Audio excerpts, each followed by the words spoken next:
Merci de nous rejoindre dans ce nouveau numéro de Cette Action, votre émission entièrement consacrée aux actions d'hommes et des femmes à travers les associations ou organisations non gouvernementales dans cette autre partie du continent africain.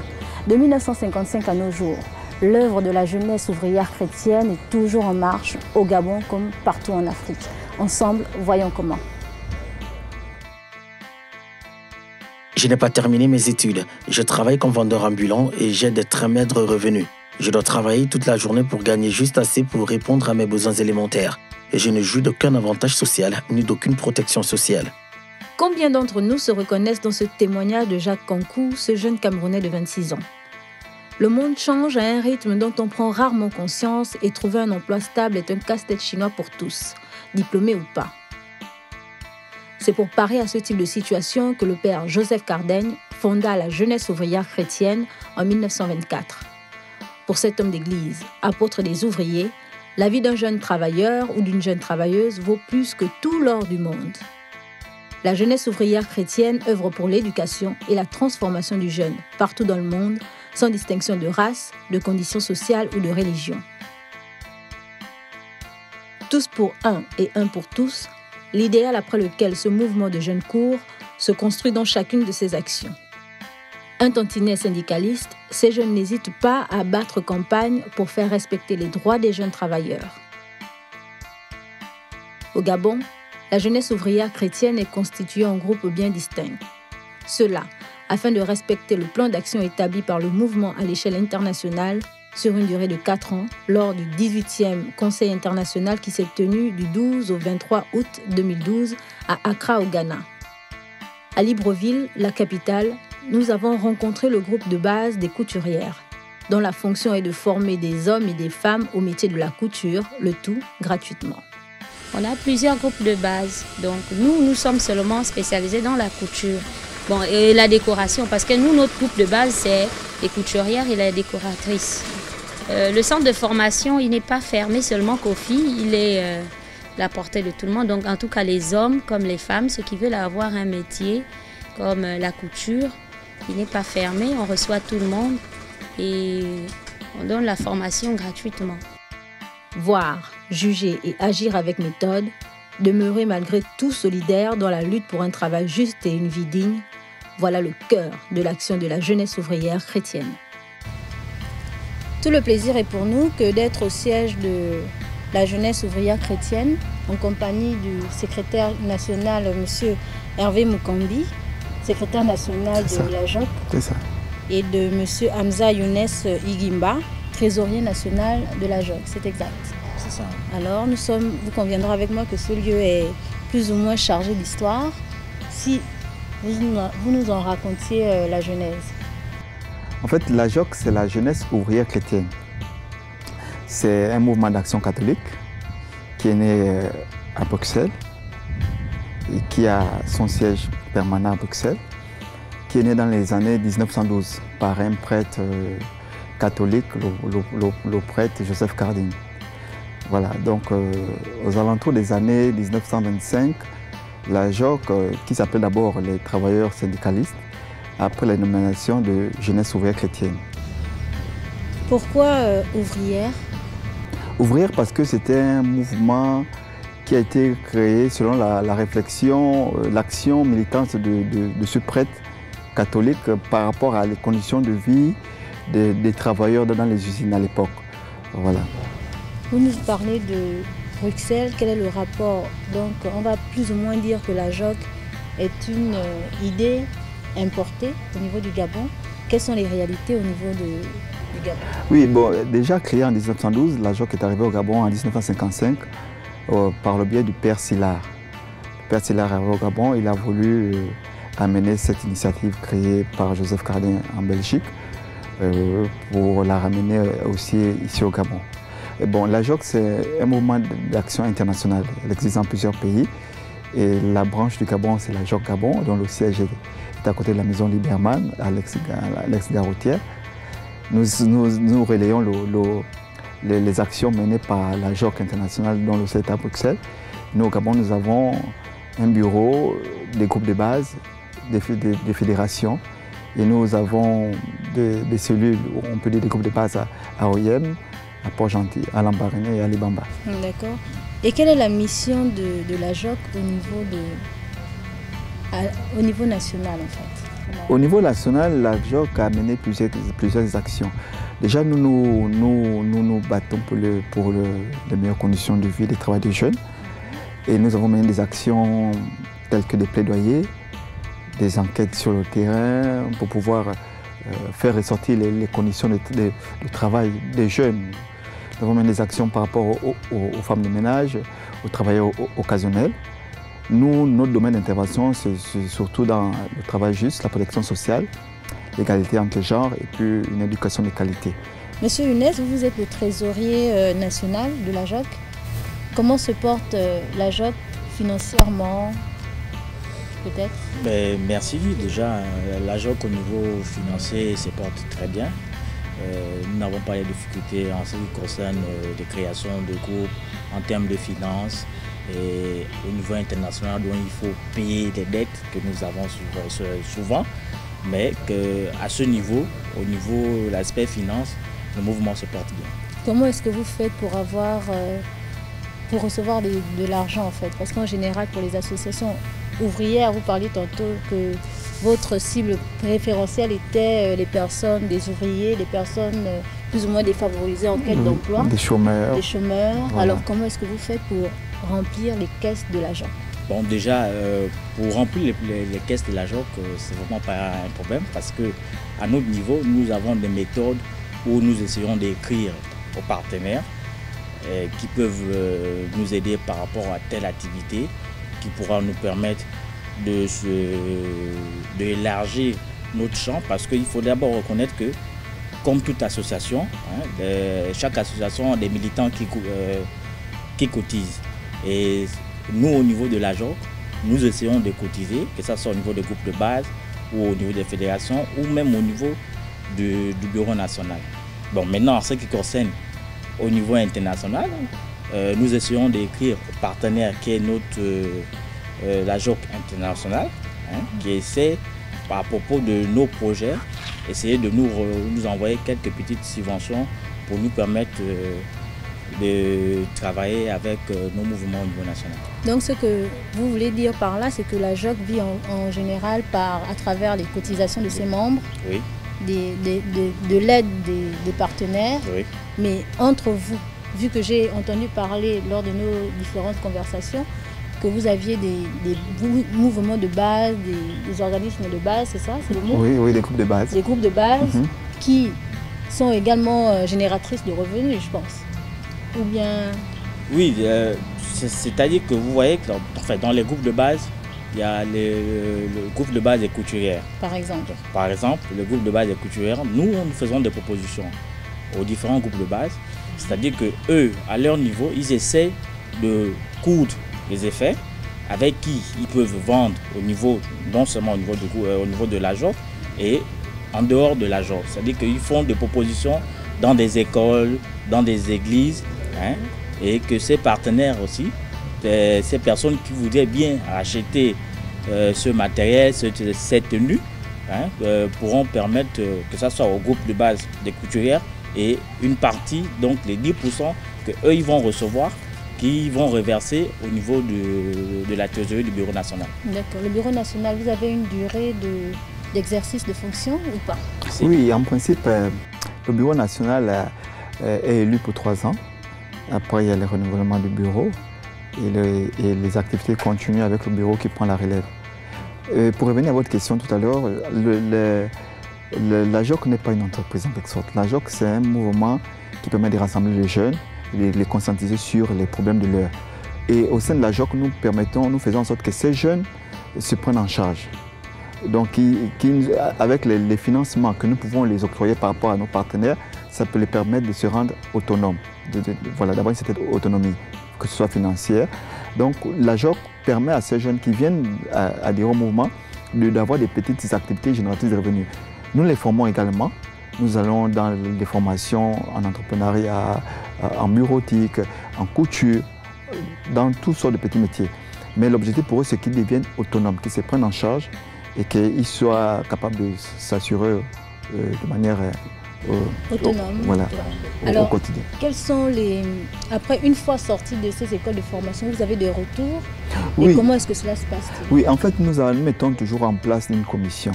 Parce que, comme disait le Trésor national, nous avons nos partenaires extérieurs, parce que nous sommes un mouvement international, nos partenaires qui nous aident par des subventions par rapport à notre programme d'activité. Par exemple, nous avons mis en place un projet, le projet Akassi, l'année dernière, qui permettait à ce qu'on finance les groupes de base par rapport à des micro-projets qu'ils nous ont présentés. Au sortir de là, lorsqu'ils ont été financés par rapport à un projet qu'ils ont mis en place, ils se doivent de rembourser à la JOC le financement pour permettre à ce que l'autre groupe de base puisse bénéficier aussi du même financement. Donc, voilà.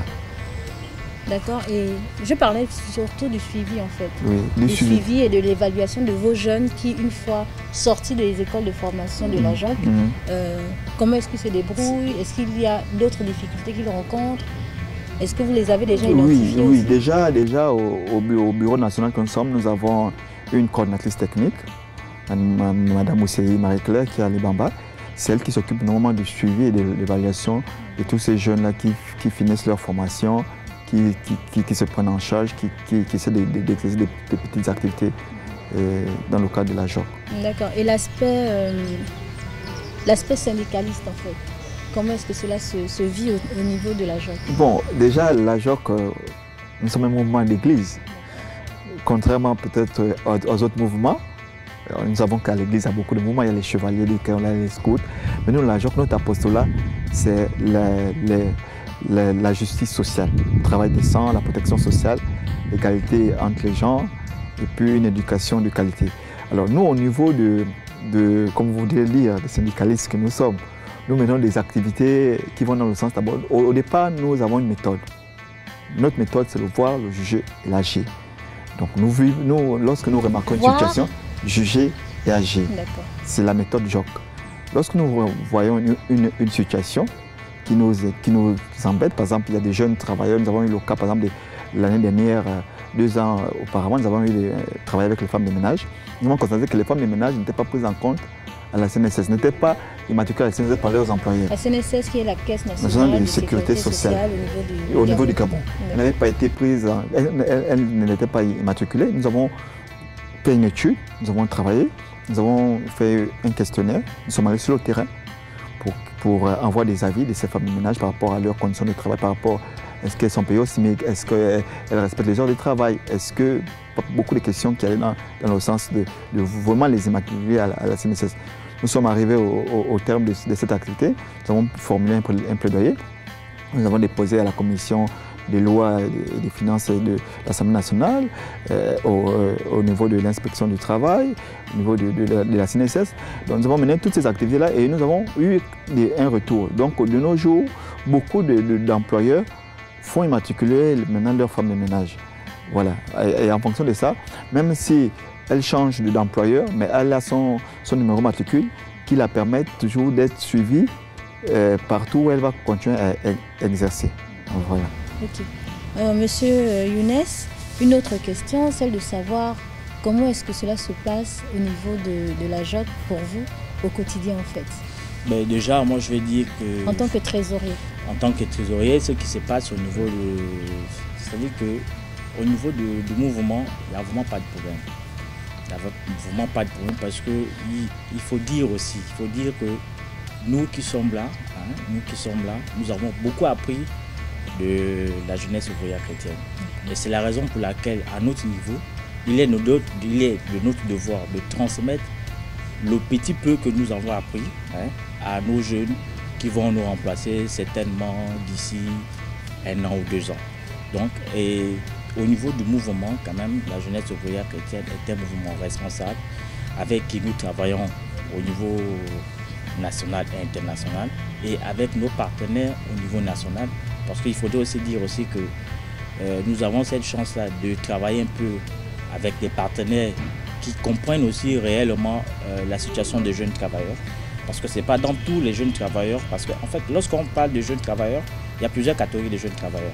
Il y a des éboueurs, ceux qui font dans le ramassage d'ordures. il y a des femmes de ménage qui sont dans les différentes sociétés, les ministères. Et il y a aussi une autre catégorie aussi de jeunes travailleurs que nous sommes aussi, à travers le mouvement que nous essayons de dire et de combattre si ça ne va pas. D'accord. Comment est-ce que vous faites pour entretenir cette relation de confiance avec vos partenaires? Déjà, pour entretenir la relation de confiance, c'est qu'il faut être véridique. Il faut être véridique, il ne faut pas mentir. Parce que s'il y a le mensonge, lorsqu'il y a des enquêtes qui se font, et si eux, si les partenaires constatent que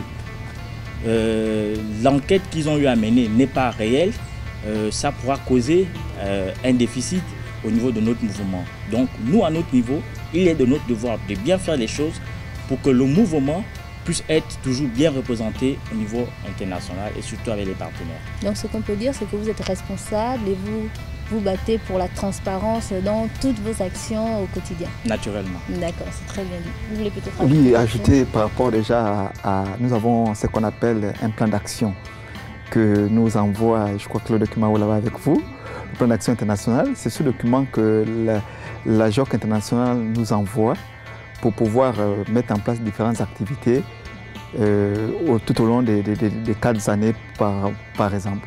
Alors, au sortir de ces activités, nous avons des bilans, nous avons des rapports d'activités, nous avons des bilans financiers et tout ça. Donc, nous travaillons pour que tous ce colloquium d'activités soient respectés avec les bilans et que nous transmettons à nos responsables qui sont au niveau de Bruxelles. Là, je lis lobbying politique et solidarité internationale. Vous pouvez nous en parler? Bon, lobbying politique, c'est parce que souvent, la JOC est considérée un peu comme un mouvement syndical, pas dans le sens propre du terme. Mais nous nous battons pour les meilleures conditions de vie des jeunes, pour un travail digne et juste. Alors souvent, lorsque nous avons une situation qui nous dérange, nous sommes obligés de descendre sur le terrain, d'abord par vraiment une action, ce qu'on appelle des actions militantes. Nous faisons une enquête à travers la méthode de voix de GAG. Après avoir l'enquête, nous faisons l'analyse de la situation, donc nous jugeons. Ensuite, nous agissons.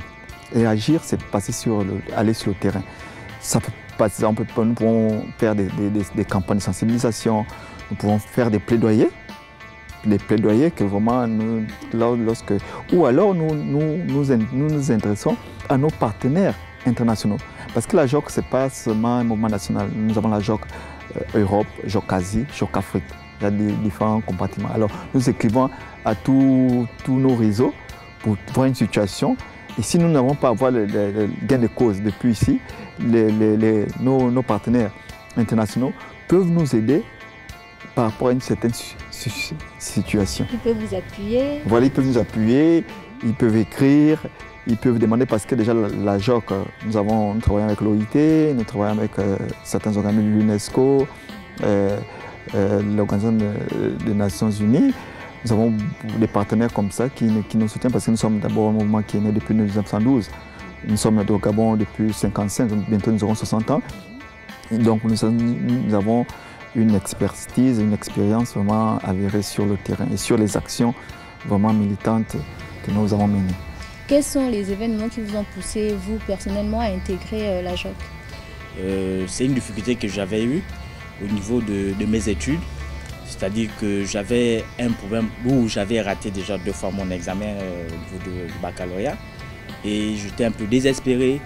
En étant désespéré, comme j'allais comme tout chrétien à l'église.